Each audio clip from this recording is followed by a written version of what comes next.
Welcome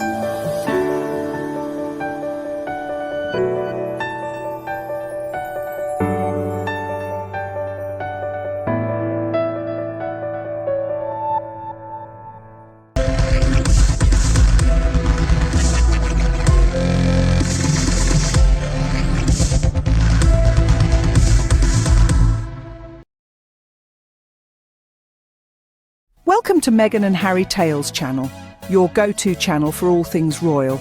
I am your host Kelly, bringing you the latest hot as it is. Today we're turning the clock back to just a fortnight ago, when Duchess Meghan graced the LA Children's Hospital Gala in a dress that has since set tongues wagging and hearts fluttering. The dress in question? A scintillating red number that was as bold as it was beautiful. Its hue was as vibrant as Meghan's spirit, its silhouette as elegant as the Duchess herself. From the moment she stepped onto the red carpet, it was clear that this was more than just a dress. It was a statement.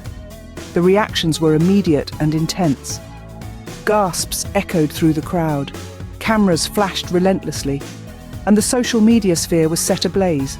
There was no denying it. Meghan had stolen the show, but more than that, she had sparked a conversation that continues to this day. What was it about this dress that made it so impactful? Was it the vibrant colour, the daring design, or simply the woman wearing it? Perhaps it was a combination of all three, but whatever the reason, one thing was clear. This dress had made a significant impression.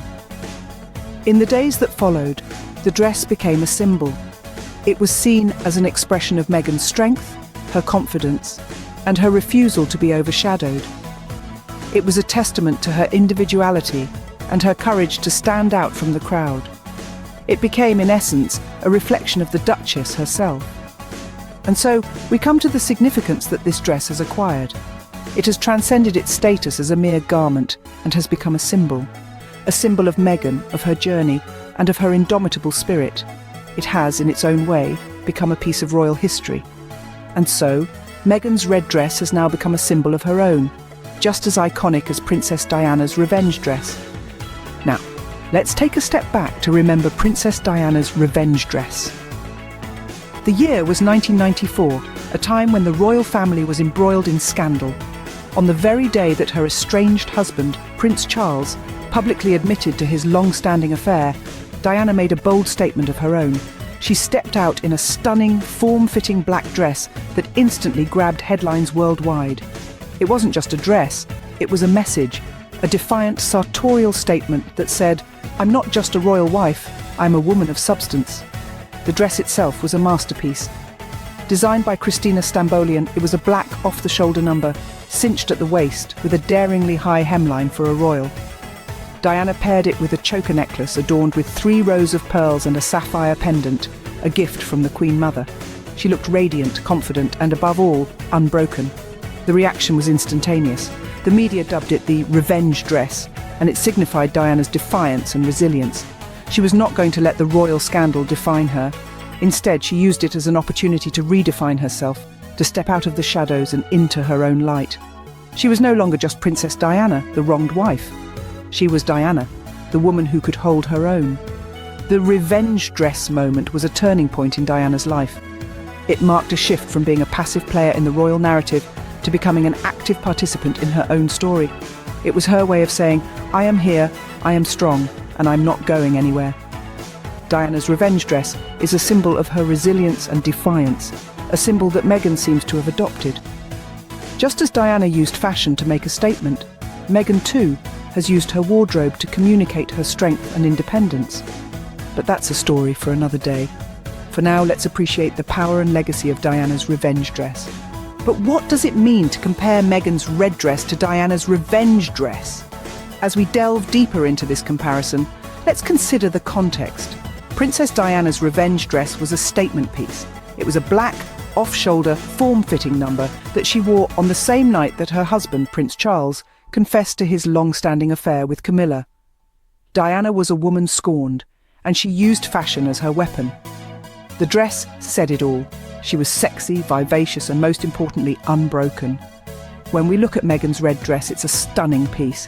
It's a floor-length caped and body-hugging gown that she wore to the LA Children's Hospital Gala. Meghan looked every bit the Hollywood royalty she is, but the question remains, who was the target of her revenge? Was it a statement against the Windsors, who she and her husband, Prince Harry, famously stepped back from? Or was it a message to the courtiers who smeared her as Duchess Difficult? The comparison to Diana suggests a narrative of revenge. But unlike Diana, Meghan's revenge isn't against a cheating spouse. It could be against an institution that failed to protect her or a media that vilified her. In comparing Meghan and Diana, we must also consider their similarities and differences. Both women entered the royal family as outsiders and faced intense scrutiny from the press. Both Diana and Meghan have used their platforms to advocate for causes they care about. However, their circumstances are not identical. Diana was a young woman navigating a failing marriage, while Meghan, a mature woman with a successful career, chose to marry into the royal family. The comparison, though intriguing, may not be as straightforward as it seems. Perhaps the comparison isn't about the dresses at all. Maybe it's about two women navigating royal life in their own ways, using their wardrobes to speak volumes when their voices are stifled. But this comparison also reveals something about the British commentators. It's a curious thing, really, how the British press has been dealing with the Duke and Duchess of Sussex. Their narratives seem to be stuck in a time loop, constantly reverting back to the same old comparisons.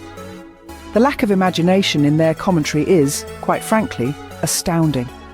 In their efforts to make sense of Meghan and Harry's actions, they continue to draw parallels that are not just outdated, but also wildly off the mark. They seem to be incapable of placing Harry and Meghan within a historical framework that extends beyond the Windsor family tree. This inability has led to some truly bizarre narratives. For instance, they're still comparing Harry to King Edward VIII, a man who abdicated the throne almost a century ago. They're still trying to fit Meghan into the mould of Diana, despite the fact that their lives and circumstances are vastly different. It's as if they're trying to force a square peg into a round hole, and when it doesn't fit, they simply blame the peg. This lack of imagination has caused a lot of malfunctioning royalists. The royalists, like the commentators, are unable to comprehend the new era of royalty that Harry and Meghan represent. They're stuck in the past, clinging to outdated norms and traditions that no longer serve the monarchy or its people. This inability to adapt to change is not just detrimental to the commentators and the royalists, but also to the British public. The narratives being spun are not reflective of the times we live in, nor are they conducive to progress. They're simply perpetuating the same old stereotypes and biases that have long plagued the monarchy.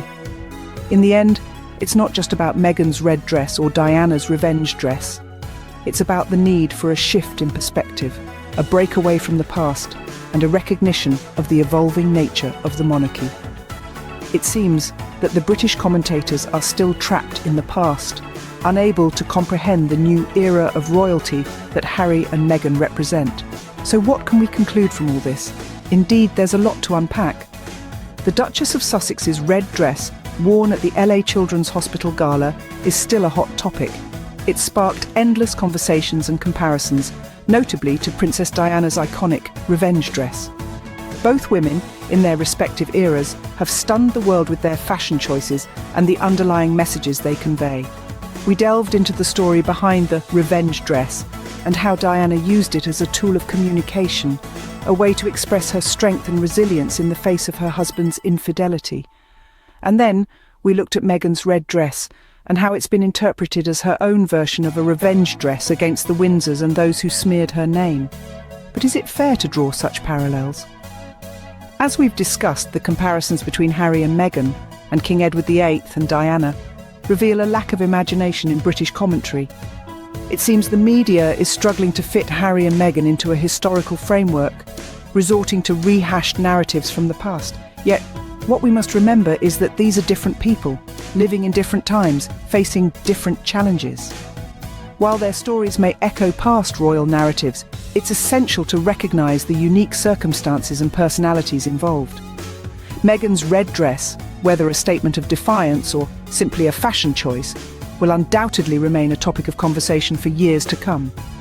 Just as Diana's revenge dress has its place in royal history, so does Meghan's red dress. It serves as a potent symbol of her journey, her resilience, and her strength. As we continue to follow the lives of Harry and Meghan, Let's strive to understand their experiences in their own right, not merely as echoes of the past. It's a fascinating journey we're on, and it's far from over. Thank you everyone for watching the video. Show some love by subscribing and sharing the video, and don't forget to leave a comment. Thank you. I am your loyal host, Kelly.